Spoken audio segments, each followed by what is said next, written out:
사울은 다윗을 크게 질투했죠.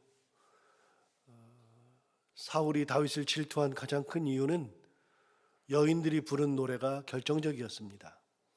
사울은 천천히요, 다윗은 만만히로다. 이 노래가 결국은 사울과 다윗이 갈라서게 되는 결정적인 노래였죠. 이 노래는 사울만 마음에 두었던 것이 아니라 훗날 다윗이 블레셋의 가드로 도망했을 때, 즉 골리앗의 고향인 가드로 도망했을 때 골리앗의 신하들이 가드의 왕에게, 가드의 신하들이 가드 왕에게, 아기스에게 이 사람이 이스라엘 사람들이 노래하는 사울은 천천히요, 다윗은 만만히로다, 그렇게 노래하는 그 다윗입니다. 이 다윗이 골리앗을 죽였습니다 라고 이야기할 만큼 그렇게 골리앗의 고향인 가드에서도 유명했던 그런 노래가 사울이 죽인 자는 천천히요, 다윗은 만만히로다, 이 노래였습니다. 사울은 이 노래를 듣고 굉장히 기분이 상했죠. 심히 노하고 불쾌했습니다. 왜 나한테는 천천만 돌리고 다윗에게는 만만만 돌리는가? 그것 때문에 마음이 상하고 질투심이 강했을 때, 그때 그가 했던 게 뭐냐? 사울이 그 이후부터, 그날 후로부터 사울이 다윗을 주목하였더라 라고 9절에 이야기합니다. 여기서 주목한다는 것은 이렇게 눈을 띄지 않고 쳐다보는데, 어떤 눈으로 보느냐? 젤러스 온 힘, 그러니까 질투하는 눈으로 쳐다봤다. 경계하면서 질투하는 눈으로 쳐다본 겁니다. 그렇게 질투하는 눈으로 쳐다보니까 결국은 사울이 다윗을 죽이고 싶은 거예요. 자기의 왕위를 자기 아들이 가져가는 것은 당연하죠. 그런데 뭐라고 얘기했냐면, 여인들이 노래했을 때 이렇게 노래했잖아요. 다윗이 다 가져갔는데 이제는 남은 거는 왕의 자리밖에 없지 않느냐, 이 왕의 자리까지도 다윗에게 넘어가는 거 아니냐 라고 생각을 하면서부터는 아들 요나단에게 넘어가야 될 자리가 다윗에게 넘어간다고 생각하고 더욱더 다윗을 죽이려고 했었죠. 그렇게 질투의 눈으로 쳐다보던 어느 날, 그 이튿날이죠. 10절을 보시면 오늘 본문 10절에 이렇게 말합니다. 그 이튿날 하나님께서 부르시는 악령이 사울에게 힘있게 내렸다라고 되어 있습니다. 지난번에 말씀드린 것처럼 하나님이 부르시는 악령, 여호와께서 부르시는 악령, 악령이라고 하는 표현이 성경에 6번 나오는데 전부 다 사울에게만 관련이 있습니다. 사무엘상에만 6번이 등장합니다. 악령이라는 것이. 그런데 사무엘상에만 등장하는 이 악령이라는 표현에 항상 붙어 있는 게 하나님께서 부리시는 악령, 여호와께서 부리시는 악령이라고 되어 있습니다. 그러니까 여호와께서 부리시는 그 악령이 사울에게 내린 거죠. 하나님께서 원래 사울을 세울 때 주신 게 있습니다. 여러분 10장 한번 가볼까요? 10장에서 하나님께서 사울을 왕으로 세우실 때 주셨던 게 있습니다. 10장 6절, 하나님께서 택하실 때 주시는 게 있습니다.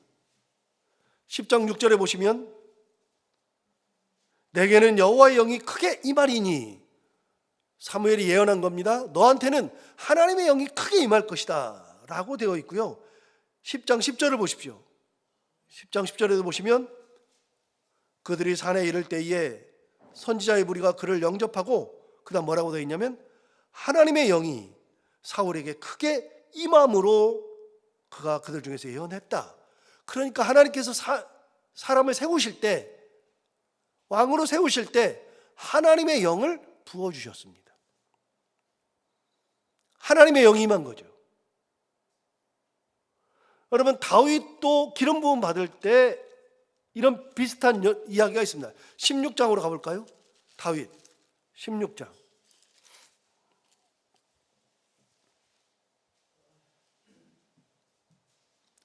다윗에게 기름 부을 때 16장 13절에 이렇게 말했습니다.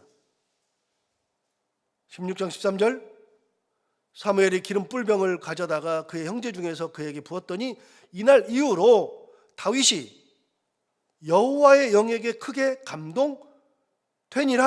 그렇게 되어 있습니다. 여호와의 영이 그에게 이렇게 임해진 겁니다. 사울도 세울 때 하나님의 영이 임하였고 다윗도 세울 때 하나님의 영이 임하였습니다. 그런데 하나님께 버림받은 이후에 16장 14절을 계속해서 보시면 16장 14절에 여호와의 영이 사울에게서 떠났다 고 되어 있고, 그러면서 계속되는 말씀이 여호와께서 부리시는 악령이 그를 번뇌하게 하였다라고 되어 있죠. 그러니까 하나님께서 사울을 떠나면서 하나님의 영이 사울에게서 떠나고 오히려 사울에게는 뭐가 임했느냐? 여호와께서 부리시는 악령이 그에게 들어간 겁니다. 악령이 들어가니까 어떻게 했어요? 번뇌했잖아요. 번뇌. 그런데 그렇게 번뇌할 때 다윗을 불러다가 수금을 타면은 괜찮아졌습니다. 16장에서 수금을 타면은 진정이 되었습니다. 그런데 오늘 어떤 일이 벌어지느냐? 또 다윗이 골리앗을 죽이고 난 다음에, 전쟁의 영웅이 되고 난 다음에, 그 노래를 여인들이 부르고 난 다음에 그 다음날 여호와의 영이 다시 임했습니다. 오늘 본문 10절을 다시 한번 보실까요? 18장 10절. 그 이튿날 하나님께서 부리시는 악령이 사울에게 힘있게 내렸다. 또 내립니다. 내리니까 어떻게 되냐? 16장에서는 번뇌했죠. 그런데 18장 10절에서는 그 이튿날 하나님께서 부리시는 악령이 사울에게 힘있게 내림에 어떻게 하느냐? 그가 집 안에서 정신없이 떠들어댔다. 이제는 헛소리 막 하는 겁니다. 이 소리 저 소리 막 정신없는 소리를 막 하는 겁니다. 한쪽에서는 번뇌했고 이제는 정신없이 막 이 소리 저 소리 막 하는 겁니다. 우리 이런 사람 가끔 보죠. 정신 나간 사람들. 근데 사울은 하나님의 악령이 임하니까 이런 일이 벌어지는 겁니다. 하나님이 우리를 떠나서 좋은 게 없어요. 그래서 다시 한 번 말씀드려요. 시편 51편에 다윗이 지은 시 중에 시편 51편은 유명한 참회시입니다. 무슨 참회시냐? 그 참회시는 뭐냐? 자기가 죄를 지은 다음에 참회하는 시입니다. 어떤 죄를 참회하느냐? 시편 51편은 다윗이 우리아의 아내 밧세바를 범한 후에 선지자 나단이 와서 네가 잘못했다, 밧세바를 죽여버렸죠. 그 후에 나단이 와가지고 네가 잘못했다, 그러니까 그때 지은 시가 시편 51편, 유명한 다윗의 참회시. 거기에 뭐가 나와요? 주의 영을 나에게서 거두지 마옵소서. 하나님의 영을 나에게서 거두어가지 마옵소서. 이게 다윗의 시입니다. 굉장히 중요한 겁니다. 하나님의 영이 떠나면 그럼 아무것도 아니에요. 왕, 무슨 의미가 있어요? 내가 가지고 있는 권력, 무슨 의미가 있어요? 하나님이 떠나시는데. 하나님이 떠나면 의미가 없어요. 여러분, 항상 말씀드려요. 하나님의 영이 떠나면 그러면 의미는 없지만 자리는 지켜요. 사울은 그 자리를 15년을 지켰어요. 15년 지키고 죽어요. 여러분, 그 15년 사이에 얼마나 괴로워요. 사울에게서 하나님의 영이 떠난 다음 15년 동안 어떤 일이 벌어져요? 이렇게 악령에 휩싸이죠. 그리고 계속해서 딱 하나에 꽂혔어요. 뭐에 꽂혔느냐? 다윗, 너 때문이야. 네가 죽어야 돼. 너만 없으면 돼. 15년 동안 끊임없이 다윗 죽이려고 쫓아다니는 인생. 항상 이 자리는 지켜야 돼. 이 자리는 내 자식에게 줘야 돼. 이 자식은 다윗에게 물려주면 안 돼. 다윗은 죽어야 돼. 다윗, 너 때문에 내가 불행해. 여러분, 15년 동안 하나님의 영이 떠난 다음에 자리는 지킨다니까요. 자리는 지키는데 악령에 휩싸이고 하나에 꽂혀가지고서 다윗만 죽이려고 하는. 내 탓인 것을 몰라요. 내가 잘못인 것을 몰라요. 하나님이 여기 떠난 것 때문에 내가 그렇다는 것을 몰라요. 그런 걸 모르고 남 탓만 해요. 너 때문이야. 네가 있기 때문이야. 너를 죽여야 돼. 네가 없으면 돼. 이렇게 말하는 게 사울의 마지막 15년이에요. 다시요. 하나님이 여기 떠나면 아무것도 아니에요. 의미 없어요. 의미 없지만 중요한 게 있어요. 의미 없어도 자리는 지켜요. 저는 이걸 볼 때마다 진짜 아찔하다고 항상 생각하는 게, 목사인 제가요, 목사로서 서 있는데 하나님의 영이 저기에서 떠나면요, 아무것도 아닌데 자리는 지켜요. 자리는. 설교한다니까요. 목사들 중에서 설교하는 목사들이 있다니까요. 그런 교회들이 많다니까요. 목사가 온갖 죄악을 많이 저질렀어요. 특히 팔계를 범한 목사들이 진짜 많아요. 구계 10계를 범한 목사들이 진짜 많아요. 그래서 7계, 8계, 9계, 10계, 7계가 뭐예요? 7계는 간음하지 말라. 그런 목사들이 많아요. 8계는 뭐예요? 도둑질하지 말라. 교회 돈을 함부로 하는 목사들이 진짜로 많아요. 남의 물건을 탐하고 남의 사람들을 탐하고 그런 목사들이 진짜 많은데요, 그래도요 자리는 지켜요. 이게 차라리 죄를 지은 다음에 하나님께서 쳐가지고 그 자리에서 끌어내리면 회개하는데, 그러면은 죽을 똥살똥 하나님 앞에 회개하는데 그거 안 하는 사람들 진짜 많아요. 여러분, 의미 없어요. 아무 의미 없어요. 사울 보세요. 하나님의 영이 임하니까 헛소리 뻑뻑해대고 있죠. 번뇌가 찾아오죠. 누가 도와줘야 돼요? 누가요? 다윗이 도와줘야 돼요. 그런데요, 이제는 거기다 하나가 더 있어요. 하나님의 영이 임하기 전에 사울에게 뭐가 있어요? 질투의 눈이 생겼잖아요. 쟤 죽여야 돼. 생겼잖아요. 그럼 어떻게 되느냐? 10절 다시 볼까요? 이제는 한 걸음 더 나가요. 이렇게 됐어요. 10절 다시 보시면, 그 이튿날 하나님께서 부르시는 악령이 사울에게 힘있게 내림에 그가 집안에서 정신없이 떠들어대므로 다윗이 평일과 같이 손으로 수금을 타는데 그때에 사울의 손에 창이 있는지라. 여러분, 수금을 타는데 평일 같으면 다윗이 사울에게 악령이 들어가지고서 막 번뇌가 있고 막 정신없이 떠들어대면 다윗이 수금 타면 안정이 됐어요. 근데 오늘은요, 수금을 타는데 오늘은 달라요. 자기 손에 창이 있어요. 창으로 뭘 해요? 11절 보세요. 11절. 그가 스스로 이르기를 내가 다윗을 벽에 박으리라 하고 사울이 그 창을 던졌으나 다윗이 그 앞에서 2번 피하였더라. 여러분, 창을 들어가지고서 그때는요, 전에는요 수금만 타면 안정이 됐는데 이번에는 수금을 타도 안 돼요. 창이 있으니까 내가 저를 벽에다 박아야지. 그래서 창을 들어서 던졌어요. 던졌는데 피했어요. 또 창을 들어서 또 던졌어요. 2번 피했어요. 여러분, 한 번 피하는 것도 어려운 거예요. 한 번. 그런데 어떻게 2번씩이나 피해요? 이게 하나님의 섭리예요. 은혜예요. 우리는 안 돼요. 그런데요, 여러분, 창이 손에 있어요. 그 창은 어디다 써야 되죠? 적군을 물리칠 때, 전쟁할 때, 그때 써야 되는 거예요. 다윗은요, 내 적군이 아니라 다윗이 우리나라의 전쟁 영웅이라고요. 골리앗을 죽였다고요. 다윗이 없었으면 이스라엘이 망했어요. 그런데 다윗이 이스라엘을 살렸어요. 전쟁 영웅이에요. 우리 적군이 아니에요. 그런데 내 아군을 죽여요. 여러분, 똑같은 창이 있어도요, 진짜 전사에게 있으면 적군을 향하는데 사울에게 창이 있으면 다윗을 죽여요. 이런 일들이 너무나도 많아요. 여러분, 우리 그런 얘기 가끔 하잖아요. 칼이 주부 손에 있으면 칼로 음식을 만드는데 그 칼이 강도 손에 있으면 그러면 살인의 무기가 돼요. 같은 칼이라 그래도.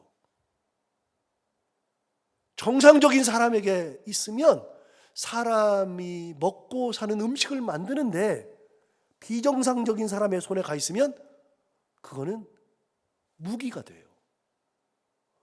여러분, 다이너마이트라고 있잖아요. 다이너마이트 빵 터지는 거 전쟁할 때 많이 쓰죠. 다이너마이트를 누가 만드는지 혹시 아세요? 다이너마이트는요, 유명한 사람이 만들었어요. 여러분이 그냥 이름 들으면 딱 아는 사람이 만들었어요. 누가 만들었느냐? 매년마다 얼마 전에 두 주 전인가 그때 이미 시상식 다 했는데 노벨상 시상식 했죠. 노벨은요, 노벨 평화상, 노벨 화학상, 노벨 의학상, 노벨 경제학상, 이렇게 노벨이라고 하는 사람이 자기가 죽기 전에 자기 온 재산을 털어서 재단을 만들어 놓고 그 재단에 그 돈의 이자만 가지고, 그리고 1년마다 한 번씩 노벨상으로 상을 줘요. 그래서 여러 분야의 사람들에게 상을 주죠. 여러분, 다이너마이트 누가 만들었어요? 노벨이 만들었어요. 그런데 노벨이 그걸 만들 때 어떻게 만들었어요? 뭐라고 만들었어요? 노벨이 그걸 만들 때는요, 산업 현장에서 쓰라고 만든 거예요. 즉, 안반 폭파할 때,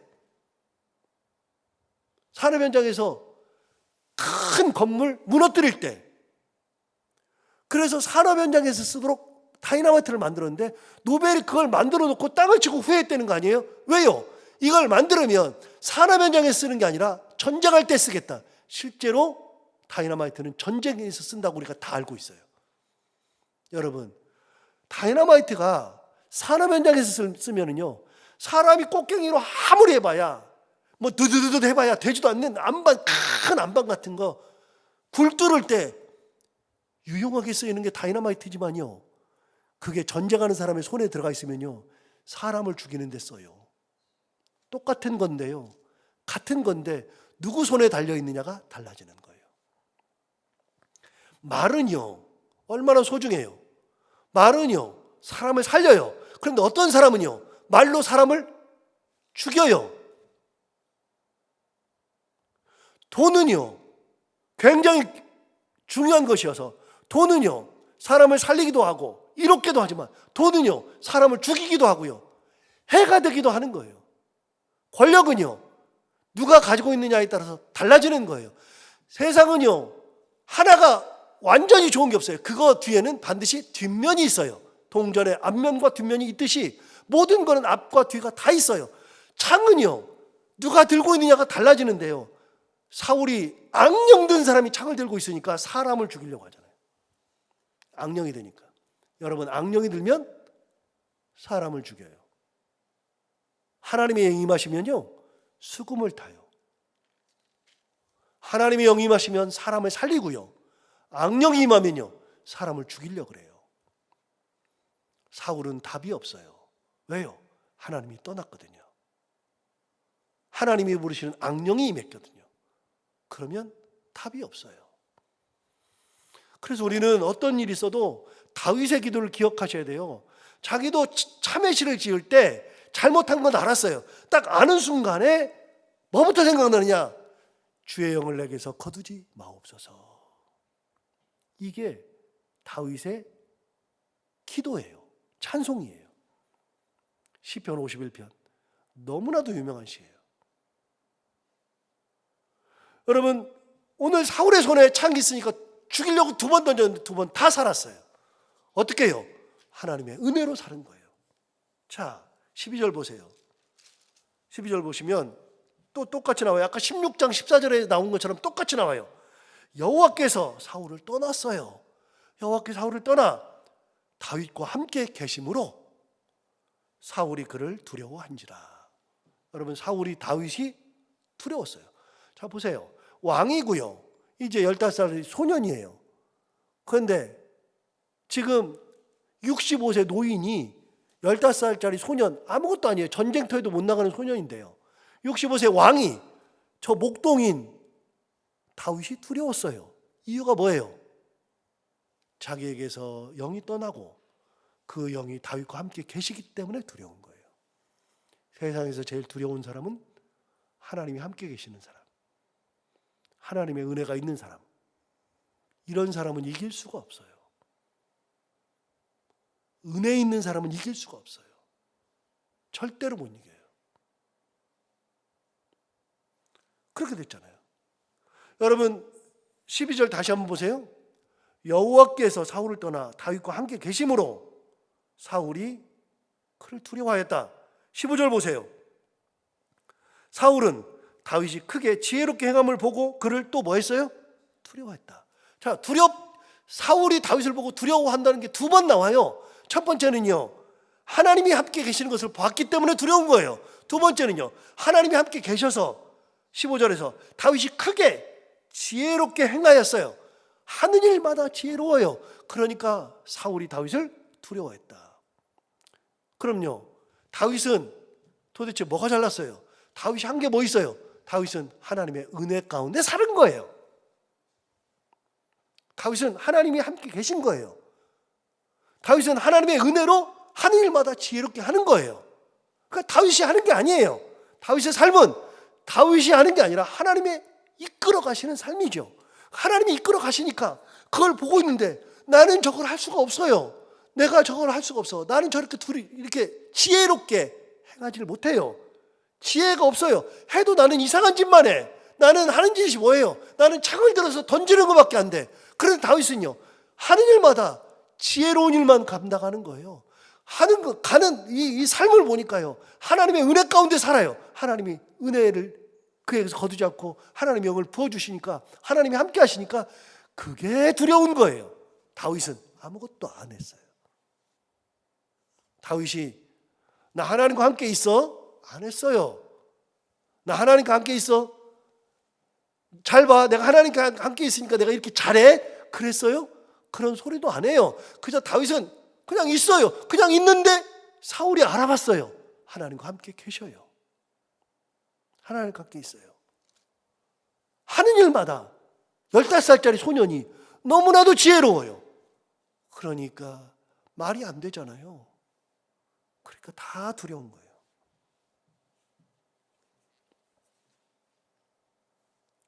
오늘 이 말씀을 보면 하나님의 영이 임하고 은혜가 임하는 삶이 되어야지. 하나님의 영이 떠나고 그러면 우리에게 남는 게 아무것도 없다는 거. 사울은 껍데기인 왕, 차라리 왕에서 끌어내려졌으면 얼마나 좋았을까 항상 생각해요. 그래서 저도 그런 생각을 할 때가 있어요. 목사가 하다가 잘못하면 하나님이 끌어내려버려야지, 저부터. 그런 생각을 진짜 많이 하거든요. 근데 하나님이 안 끌어내리셔요. 안 끌어내리셔. 그러니까 이거 진짜 너무나도 두렵고 떨리는 거예요. 여러분, 하나님의 영이 떠나지 아니하고 하나님이 함께 하시는 삶, 은혜 가운데 살아가는 삶, 이게 가장 중요한 것을 다시 한번 생각하면서 오늘 다윗과 사울을 다시 한번 생각하면서 은혜 가운데 살아가는 우리 모두가 다 되기를 바랍니다. 기도하겠습니다. 하나님 아버지, 감사합니다. 오늘 귀한 말씀 우리를 깨워주셔서 감사합니다. 하나님 아버지, 오늘 말씀을 듣고 보니 사울의 인생에서 남는 것은 정말 아무것도 없다는 거, 껍데기만 남아있다는 거, 자리만 지킨다는 거, 아무 의미 없는 삶을 살아간다는 거 다시 한번 생각하게 됩니다. 하나님 아버지, 우리에게는 어떤 일이 있어도 다윗이 기도했던 것처럼 어떤 상황에서도 주의 영을 나에게서 거두지 마시고, 주의 영을 사랑하는 성도들에게서 거두지 마시고, 주의 영을 우리의 사랑하는 가정에서 거두지 마시고, 주의 영을 우리 교회에서 거두지 마시고, 주님 언제까지나 함께 하시고 동행하시는 놀라운 은혜 가운데 살아가는 저희들 다 되게 하여 주옵소서. 하나님 아버지, 오늘도 하루 살아갈 때 이 말씀을 기억하며 살게 하여 주옵시고, 오늘도 이 말씀이 우리 가운데 살아가는 데 힘이 되기를 원하며, 사랑하는 성도들 오늘 아침에도 이 주의를 뚫고 기도하러 나왔사오니 하나님 그 마음을 기억하여 주시옵시고, 기도하는 모든 기도 제목을 들어 응답해 주시기 원하며, 해야 되는 것들 기쁨으로 잘 감당하고 만나는 분들과 함께 웃고 행복한 하루가 되게 하여 주옵소서. 예수님 이름으로 기도하옵나이다. 아멘.